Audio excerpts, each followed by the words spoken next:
I think about the fact that, for example, between 2010 and now, people on minimum wage, on the lowest incomes, with the changes to their tax rates, personal allowances, and with the changes to the minimum wage, they're now 21% better off in real terms than they were in 2010. That's significant. People never talk about that, the fact that we are actually putting, in many ways, the lowest paid at front and centre of some of these fiscal changes that we've made. But do you think people feel better off now than they did when the Conservatives first took power in 2010? When people look at their finances, their wallets, their life, do you think they feel better off financially now after 13 years of Conservative government? I think many people don't, and I think that is a crying shame. I mean, I'm not going to say it's entirely down to every government decision, because we know that the pandemic, what's happened in Ukraine and the inflationary links from that have had a huge dramatic impact. But there are people that we've helped. And just on the point around benefits, it's a really tricky one, because I take a relatively humane stance in that if there are people with severe chronic conditions who cannot work, of course the state should step in and support them. But we know as well that there are people who are capable of working, and we should be doing everything we can to support them into that.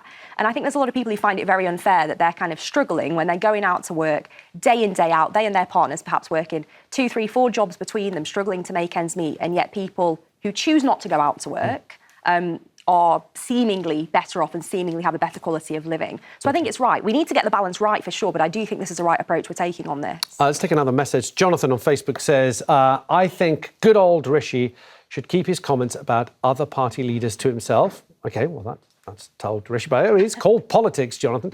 Russell on Facebook says, I don't think they are remotely comparable. At least he admitted Truss was dangerous. Just a quick one, Darryl, before we go.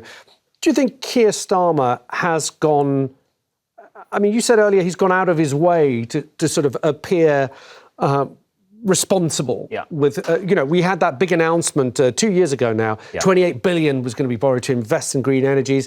That's been rowed back on now, which he's been accused of flip-flopping. But it's been rowed back on because the country's finances won't allow for borrowing 28 billion. Do you think he's gone out of his way to the detriment of some of his supporters in order to appear fiscally responsible? Yeah, he gets a real hard time for that, doesn't he? From the left of his party, he does. And I think, what he has recognised, I think, is for the Labour Party, the need to journey back from where they were in 2019. They had a manifesto in 2019 that was full of promises that actually individually polled quite well, but created this sense of spend.